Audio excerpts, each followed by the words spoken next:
মাদ্রাসাগুলোতে বিশেষ করে এই গত 2-1 মাস ধরে পত্র পত্রিকায় প্রতিদিন বিভিন্ন এমন কিছু খবর আসছে যেটা আসলে আমি নামও মুখে নিতে লজ্জাবোধ করছি, কিন্তু এগুলো ব্যাপকভাবে ছড়িয়ে দেওয়া হতো। অনেকে নিজের বাচ্চা মাদ্রাসায় দিতে ভয় পায়, কেন যে এত মারা মারবে, এদেরকে মনে হয় এখানে আমি দিতে পারবো না বা তারা থাকতে পারবে না।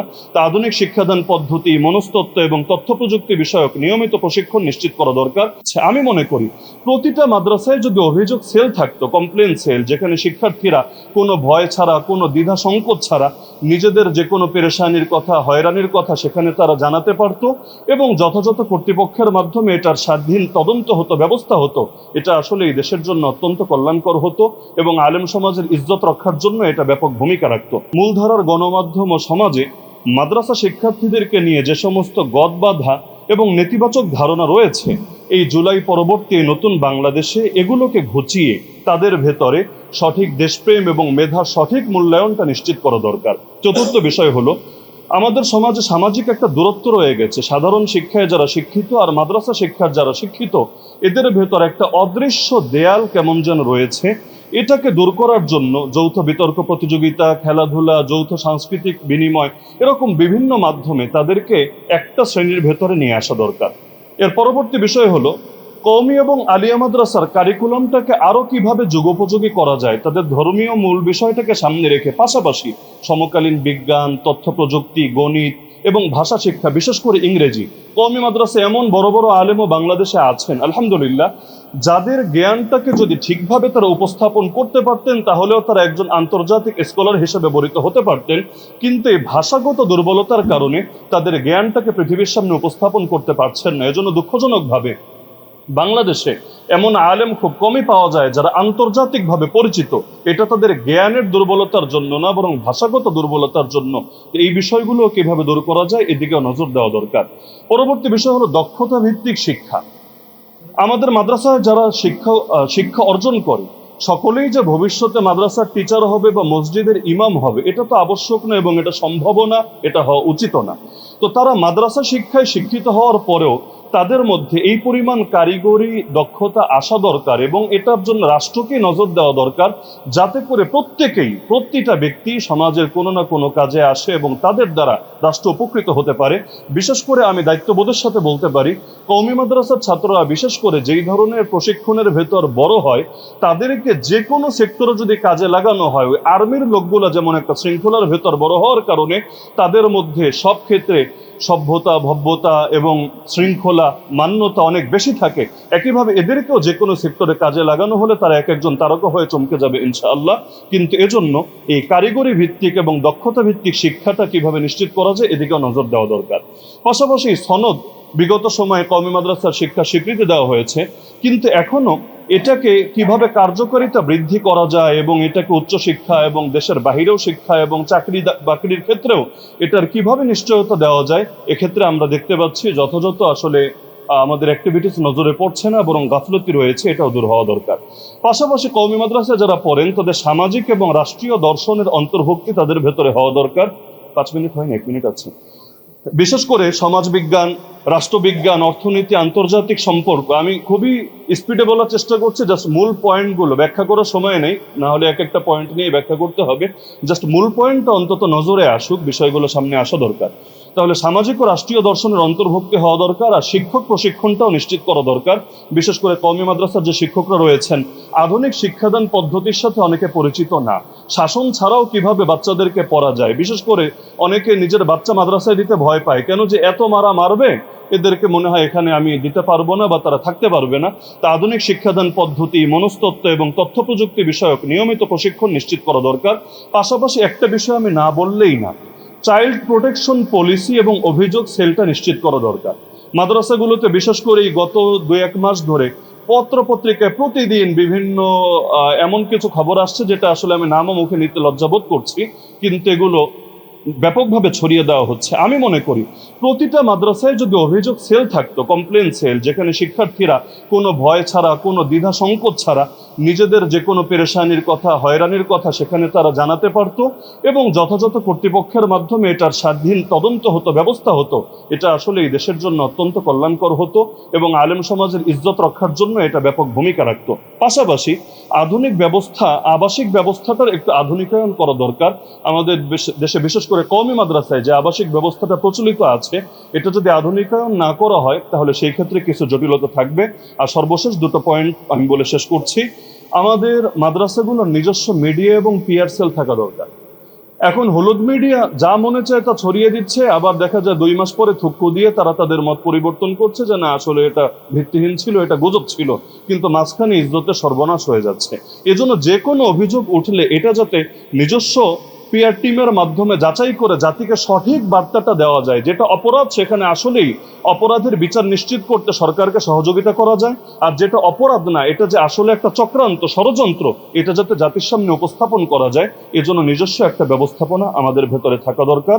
আর সর্বশেষ হলো যে বছরে একটা দিন যদি এমন হতো যে একটা মাদ্রাসা দিবস, যেই দিনটা সকল ধারার মানুষরা একসাথে মিলবে, মিশবে এবং সকলে একটা স্রোতের সঙ্গে, কারণ এই দেশ সবাই মিলে গড়তে হবে, দেশটা কারো একার না, দেশটা সকলের। তাহলে এই জুলাইয়ের পরবর্তী বাংলাদেশে আমি কয়েকটা পয়েন্ট সামনে আনার চেষ্টা করলাম। আমি মনে করি এগুলো যদি নিশ্চিত করা হয়, বিশেষ করে কওমি মাদ্রাসার পয়েন্টটা আজকে রচনায় কম এসেছে বা আসে নাই যেভাবে আসা দরকার ছিল আমার মনে হয়েছে, এজন্য কয়েকটা পয়েন্ট আমি দৃষ্টি আকর্ষণ করলাম। আমি আশা করি এগুলো যদি বাস্তবায়ন করা হয় ইনশাআল্লাহ, তাহলে আমাদের এই জুলাই বিপ্লবোত্তর বাংলাদেশে শিক্ষা খাতেও বেশ ভালো একটা পরিবর্তন আসবে। আল্লাহ তাআলা সবাইকে তৌফিক দান করুন, আমিন। বিএনপি এই গোটা জুলাই বিপ্লবটাকে, জুলাইয়ের চেতনাটাকে বাংলাদেশের রাজনীতির মেইন স্ট্রিম থেকে সরিয়ে দুধবাত বানায় রাখার একটা প্রকল্প হাতে নিয়েছে। কত বড় ধৃষ্টতা এটা! জুলাই বিপ্লবের সাথে কান্নাকাটি করে, আবার জুলাই বিপ্লবীদেরকে ডেকে কান্নাকাটি করে, তারপর তাদেরকে আবেগ দেখায় এবং জুলাই বিপ্লবীদের জন্য, শহীদ পরিবারের জন্য অন্তর্বর্তীকালীন সরকারের গৃহীত যেই ভাতা সেটাও অব্যাহত রেখেছে। কিন্তু যেই জন্য জুলাই বিপ্লবীরা জীবন দিল, সেই জুলাই চেতনা বাস্তবায়নের পক্ষে তাদের কোনো ধরনের পদক্ষেপ নাই, বরং কিভাবে জুলাই বিপ্লবের চেতনাকে বাংলাদেশ থেকে হত্যা করবে সুপরিকল্পিতভাবে, তারা সুচিন্তিতভাবে সেই ধরনের পদক্ষেপগুলো একটার পর একটা নিয়ে যাচ্ছে। এই জন্য আমাদের অতীতের অনেক আন্তরিক বিএনপিকে আমরা বলতে চাই যে এই জায়গাটায় যদি আপনারা নিজেদেরকে সংশোধন করতে ব্যর্থ হন, তাহলে আপনাদের সাথে আমাদের চূড়ান্ত একটা লড়াই হবে। সেই লড়াই আমরা এক চুল পরিমাণ ছাড় দিতে পারবো না। জুলাইকে আজ বিভিন্ন জায়গায় অসম্মান করা হচ্ছে।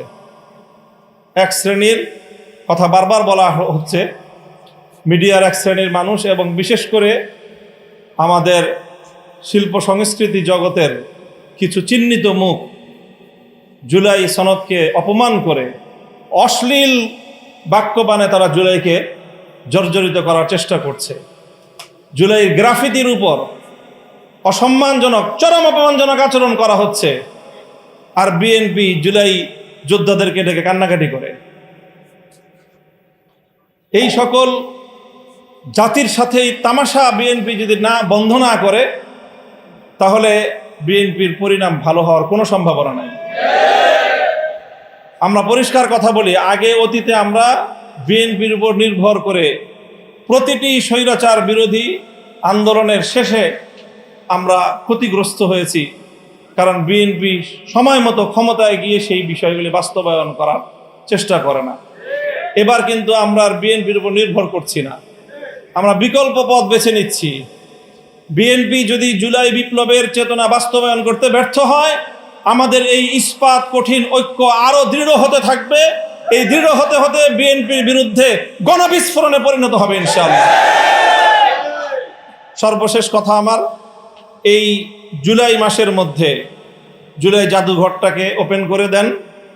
জুলাই জাদুঘর যদি ওপেন নিয়মতান্ত্রিকভাবে না করেন, তাহলে এটা নিয়ে বড় ধরনের আমাদের সাথে কোনো ক্যাচাল হয়ে যাবে আপনাদের। শুধু আজকে এতটুকু পর্যন্ত বললাম যে আমরা এই জায়গাটায় আমরা ছাড় দেওয়ার কোনো সুযোগ আমাদের নাই। মাননীয় প্রধানমন্ত্রীকে বলবো যে আমাদের বিরোধী দলীয় নেতাও খুব নম্র, ভদ্র এবং খুবই শালীন আচরণের মাধ্যমে কথা বলেন। প্রধানমন্ত্রীর বক্তব্য, কথাবার্তাও খুব সুন্দর, একেবারে ভদ্রচিত কথা। কিন্তু ভদ্রচিত কথা দিয়ে আপনি শুধুমাত্র আমাদের যে আকাঙ্ক্ষা, অভিপ্রায়, সেটা পূরণ হবে না।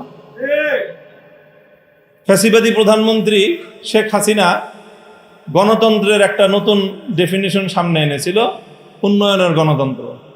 দেশের মতামতের মানুষের লাগবে না, পদ্মা সেতু করে দিছি, দক্ষিণবঙ্গের গণতন্ত্র শেষ। আর কি দরকার? পদ্মা সেতু হয়েছে তোমাদের, তারপরে মেট্রো রেল হয়েছে, ঢাকাবাসীর গণতন্ত্রের আর কি দরকার? মেট্রো রেল দিয়ে তোমরা চলাচল করবে, এটাই তোমাদের গণতন্ত্র। এখন আমাদের নতুন প্রধানমন্ত্রী, বাংলাদেশের গণতন্ত্র মানে তোমাদেরকে আমরা ফ্যামিলি কার্ড দিছি, আবার কি গণতন্ত্র? ঘরে ঘরে গণতন্ত্র পৌঁছে। আর হলো কৃষি কার্ড দিয়ে দিছি, এখন ক্ষেত খামারে সব জায়গায় গণতন্ত্র। এই ফ্যামিলি কার্ডের গণতন্ত্র আর কৃষি কার্ডের গণতন্ত্র দিয়ে যদি আমাদেরকে আবার সেই ফ্যাসিবাদী শেখ হাসিনার উন্নয়নের গণতন্ত্র বুঝাইতে চান, তাহলে আমাদের আচরণ কিন্তু ফ্যাসিবাদী শেখ হাসিনার চেয়ে আপনার সাথে ভিন্ন কিছু হওয়ার সুযোগ নেই। শেষ কথা হলো এই যে জুলাই সময়ের টাইম ফ্রেমকে অতিক্রম করে গেছে। নামের শুরুতেই যেমন কারবালার ইতিহাস সময়কে অতিক্রম করে গিয়েছে, জুলাই বিপ্লব তার সূচনাতেই জুলাইকে অতিক্রম করে আগস্টের 5 তারিখ পর্যন্ত, 36শে জুলাই পর্যন্ত প্রলম্বিত হয়েছে। যেই বিপ্লব তার জন্মের সময় সময়ের বাধ্যবাধকতাকে, সময়ের টাইম ফ্রেমকে, সময়ের সীমাবদ্ধতাকে অতিক্রম করতে পারে, বিএনপি কেন? বিএনপি, আওয়ামী লীগ এবং ভারত মিলে এই জুলাই বিপ্লবকে আটকে রাখতে পারবে না ইনশাআল্লাহ। আসসালামু আলাইকুম ওয়া রাহমাতুল্লাহ। আলহামদুলিল্লাহ, অনেক ধন্যবাদ জানাচ্ছি সম্মানিত অন্যতম বিশেষ অতিথি আল্লামা মামুনুল হক দাহমাত বারাকাতুহু। সময় থাকে তিনি আরো গুরুত্বপূর্ণ বক্তব্য রাখতে পারতেন। সম্মানিত সুধী মণ্ডলী, অতিথিবৃন্দ, আজকের এই জাতীয় সেমিনার 11 দল ঐক্যে আয়োজিত এ পর্যায়ে প্রধান অতিথির বক্তব্য রাখার জন্য বিশেষভাবে অনুরোধ করছি জাতীয় সংসদের মাননীয় বিরোধী দলীয় নেতা, বাংলাদেশ জামাত ইসলামীর সংগ্রামী আমিরে জামাত, মানবিক বাংলাদেশ বিনির্মাণের অন্যতম স্বপ্নদ্রষ্টা জননেতা জনাব ডাক্তার শফিকুর রহমান এমপি বক্তব্য রাখছেন।